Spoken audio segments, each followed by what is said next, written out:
안녕하십니까. 2023 올해 대구 사진 비엔날레 예술 감독을 맡게 되었습니다. 사실 저는 이제 이 주제를 정할 때 제가 이 사무국에서 전화를 1월 달에 받고 감독 수락을 하고 감독 수락을 하자마자 그 다음 날 제가 주제를 정했어요. 무슨 말이냐면은 막 고민해서 정한 게 아니라 그냥 제가 평소에 가장 하고 싶었던 주제로 정했습니다.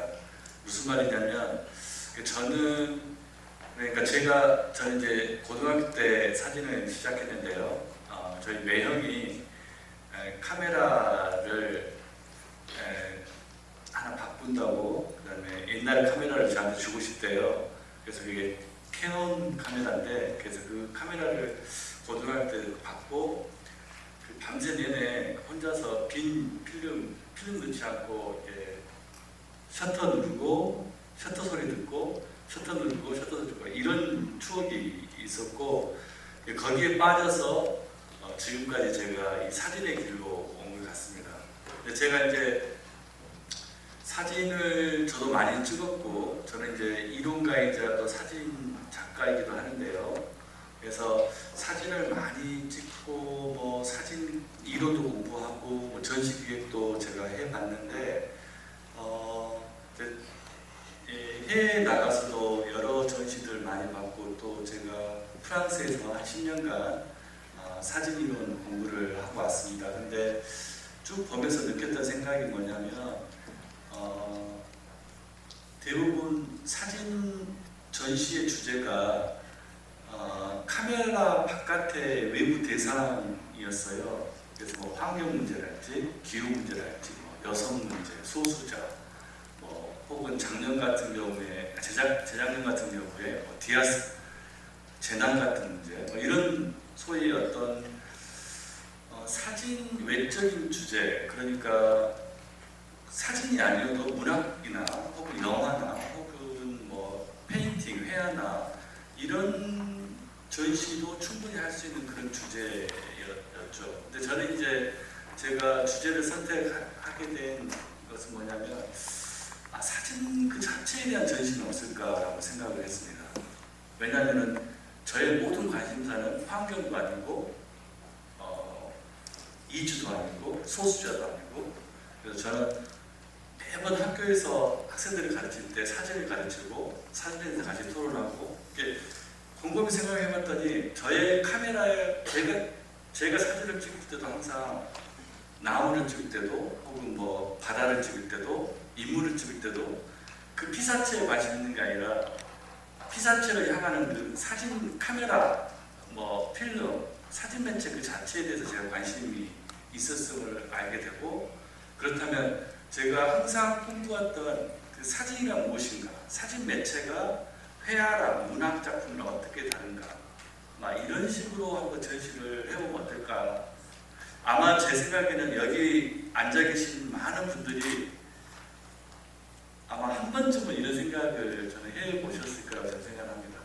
그래서 저는 다시 사진으로, 그러니까 다른 주제 말고 다시 사진적인 주제로 한번 가보자라는 게 제 이번에 슬로건이고요. 주제전의 제목은 사진의 영원한 힘입니다. 그래서 영원한 힘이라는 것을 제가 조금 다시 말씀드리겠지만은 사진만이 갖고 있는 힘, 쉽게 말하면은 회화 작품으로도 안 되고 문학 작품으로도 안 되고 혹은 음악으로도 안 되고, 즉 사진만으로 표현할 수 있는 작품, 그런 작품들 위주로 한번 모아보면 어떨까. 전 세계에 있는 그런 작품들을 다 모아서 보여주면 사진 매체가 갖고 있는 표현 능력, 그것이 얼마나 강력한가를 보여줄 수 있는 자리가 되지 않을까 해서 주제전 전시를 사진의 영원한 힘으로 잡았습니다. 자, 그래서 제가 좀 더 자세하게 전시 기획 의도를 말씀드리도록 하겠습니다.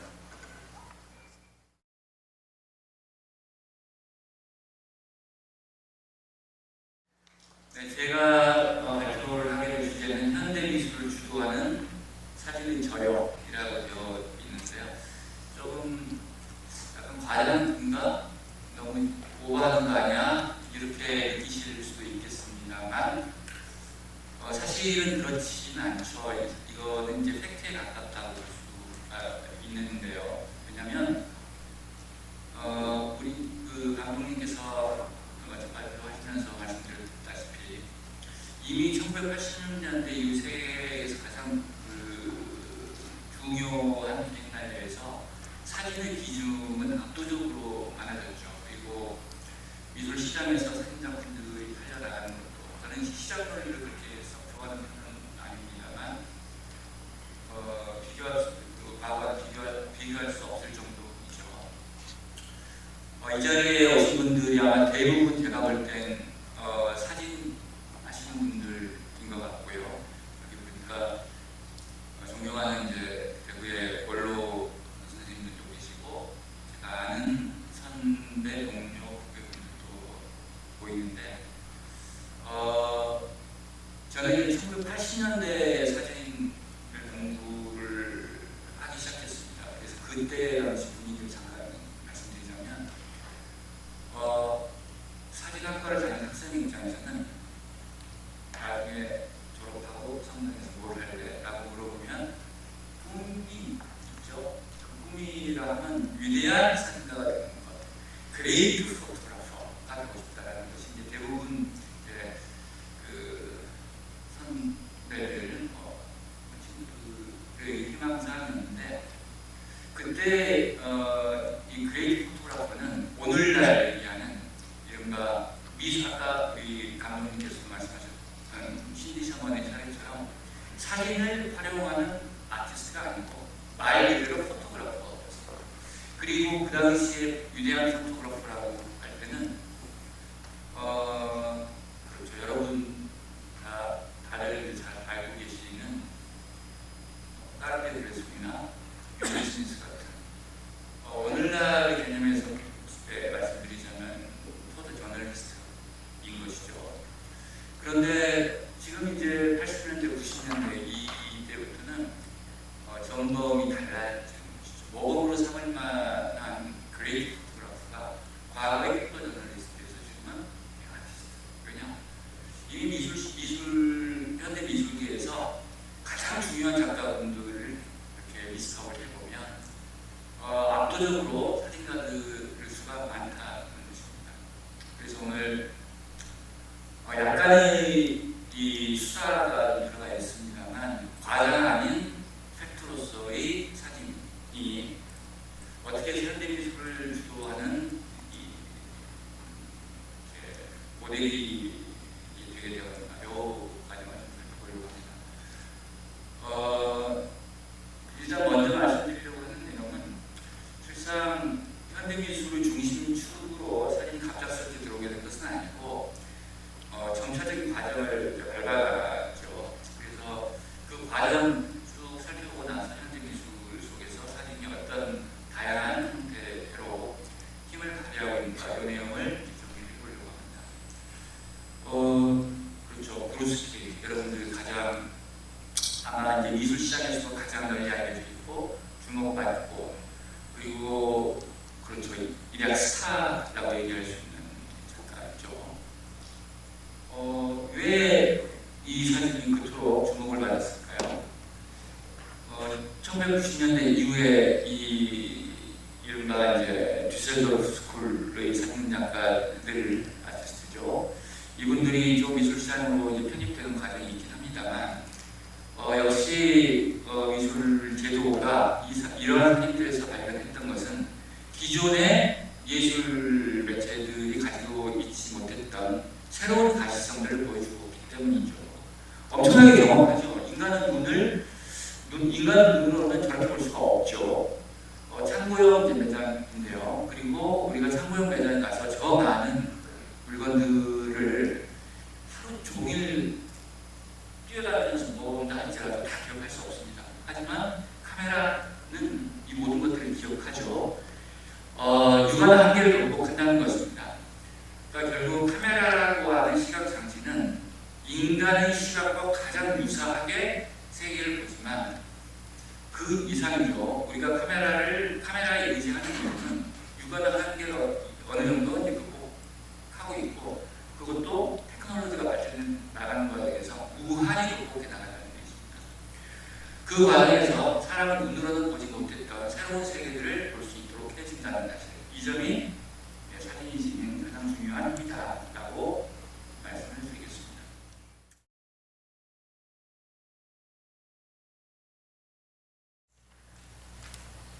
역사적인 어떤 사건, 사고의 관점을 보는 문적인 다큐멘터리가 있고, 그 일상을 담는 사적인 다큐멘터리가 있다고 이렇게 간략하게 이야기할 수 있는데요. 이 사진은 이제 스티브 맥클이라는 베트남 작가 찍은 사진입니다. 거의 한 10년에 걸쳐서 전 세계 모든 집을 지었어요. 건기 때부터 무기를 쭉 찍은 사진입니다. 이건 건기죠. 인간은 어떤 절망적인 상황에서도 포기하지 않죠. 물길을 찾아 헤매는 인간들을 보여주고 있고, 드디어 비가 내리기 시작하는 장면, 그 속에서 사람들은 농사를 짓기 위해서 이렇게 공fun도 하고 있다는 거. 이렇게 비가 오다가 어느 순간에 엄청난 비가 오면서 인간이 기록한 그 과정들을, 우리 누구 왔을 때 자기의 생계 수단이 이 재봉틀 하나만 들고 물길을 헤쳐가는 가난한 재봉사, 우리 모든 걸 다 항폐화시키죠. 그럼에도 다시 시작하는 인간의 모습, 이 거대한 서사 구조를 갖고 있는 다큐멘터리, 이렇게 구조는 굉장히 강조하는 작품이 있어요. 근데 또 반대로 내러티브 구조, 철저히 파괴시키는 사적인 다큐멘터리도 있습니다. 근데 정통적인 이런 다큐멘터리를 하는 작가들이 여전히 있다는 거죠. 그리고 스티브 맥클리는 굉장히 돈을 받기 때문에 자기 작품을 바로 판매하고 있습니다. 그리고 브루스 데이비스슨이라고 그 뉴욕의 대표적인 사진가인데요. 이분은 뉴욕의 지하철을 찍었어요. 현대인들은 매일매일 이용하는 이 뉴욕의 지하철을 정말 지옥철처럼, 그리고 우리의 현대 사이에 현대인을 째는 그 공간으로 보여줌으로써 우리가 살고 있는 우리의 모습들을 잘 보여주는 그런 사진입니다. 예, 이 피곤에 지쳐서 한 가족이, 근데 이 요즘은 뉴욕 지하철이 굉장히 깨끗해지는데 옛날에 이렇게 이제 엄청나게 낙설했어요. 근데 미국이 좀 개판 질서가 없다 이런 생각을 가끔 하는데 최소한을 지키는 게 또 미국이에요. 그리고 지하철 내부에는 낙설을 안 하죠. 지쳐서 지하철 벽에 기대고 있는 모습, 해가 막히는데 잠을 자고 있는 모습, 이런 그 사적인 기록을 많이 하죠. 이게 마추파가 지었는데 원데이 트립이라고 해서 영국인들이 페리오를 타고 이제 프랑스의 큰 마켓을 가서 저렴한 술이나 물건을 사는 여행을 하는 모습을 찍었습니다. 현대사의 소비를 보여주는 그런 작품입니다. 정제가 너무 불편한 모습. 그런 거라든지 그 마지막 휴양지 라스 리조트라는 작품인데요. 현대인들은 가난하나 부자나 모든 사람이 휴가를 즐기죠. 그 휴가의 7만이 차이날 뿐입니다. 한때 영국의 런던의 대표적인 휴양지가 노쇠화되어서 쓰레기가 넘쳐나는 그런 휴양지로 변도하고 말하는데요.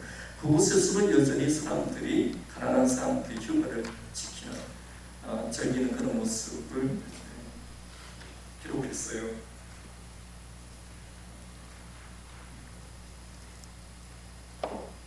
이런, 이게 진정한 여유로운 미국 휴가일까요? 그런 생각을.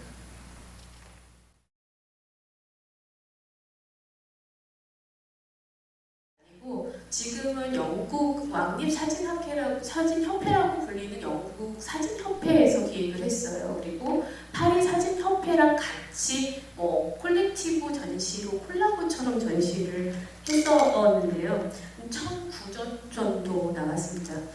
지금 여기 도판에서 자세히 크게 할 수가 없어서 보이시지는 않지만 우리가 상상할 수 있는 모든 작품들, 풍경, 포트레이 이런 모든 것들이 나왔고요. 그리고 뭐 실제 이제 회화 작품 같은 거나 조각 작품들을 그대로 재현한 어떤 기록 사진으로서의 그냥 어떤 도큐멘트로서의 사진들도 같이 전시가 되기는 했습니다.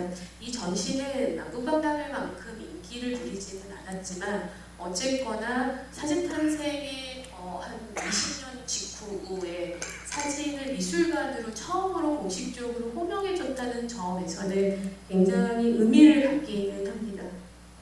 근데 보시면 이게 프랑스 루브르에 이제 살롱에서 전시했었던 프랑스의 일종의 국립 아카데미의 호명인 거죠. 작가로서 호명의 장치였던 살롱전하고 이 전시의 방식이 그렇게 다르지는 않아요. 근데 이제 강압적인 그 당시에 사진 프린트를 대여할 수 없었던 여러 가지 기계적인 한계 속에서 사진들의 크기가 저렇게 되어 있긴 했지만 전체적으로 어떤 사진의 특징만을 그대로 보여준다라기보다는 이런 작품들을 컬렉팅을 했고 그리고 셀렉팅을 했고 그리고 그거를 나열하는 방식의 어떤 전시의 문법이나 방법론들이 별도로 있었던 거는 아니고 회화의 어떤 평면 회화와 유사한 방식으로 사진을 다룸으로써 전시의 유사성, 과거 전시의 유사성을 가지고 있기는 합니다.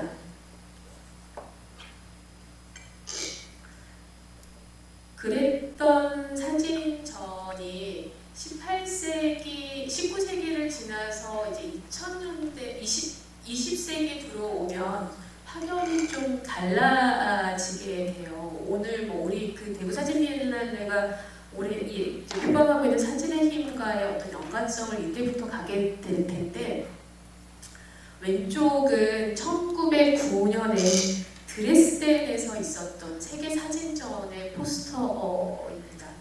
드레스덴 사진전은 기획 자체는 이 당시에 이제 흔히 이제 저희가 2000년대 들어서 사진의 강압적인 부분 그리고 어떤 그 강압적 힘을 독일 사진과 서구 사진들이 이제 그 아방가르드와 모더니즘의 태동으로서 접근하기 시작하는데 드레스덴 전시에서는 1,700명의 참가자가 있었어요.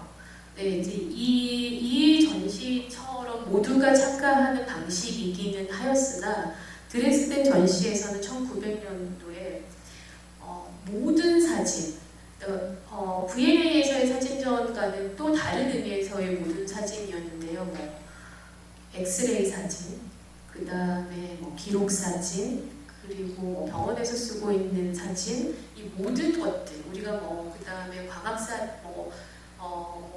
아까 그 얘기하신 뭐 로우 앵글, 하이 앵글 이 모든 사진들이 여기에 출동해서 1,700명의 작가들이 참여하다 보니까 정말 박람회 규모처럼 그래서 중간에 쉴 수 있는 정원들이 조성이 되었고요. 방방마다 그 사진들의 어떤 그 분류를 맞춰서 전시를 개최했습니다. 그래서 이 당시에 가장 이 전시를 통해서 유명해졌던 작품 중에는 비둘기에 카메라를 아주 가벼운 카메라를 달아서 사진을 찍은 그야말로 정말로 버드아이 뷰 그래서 우리가 지금 쓰고 있는 드론의 효시라고 할 수 있는 사진도 있었어요. 사람이 찍은 건 아니고 사람이 개발한 카메라로 새가 찍은 사진이었던 거죠.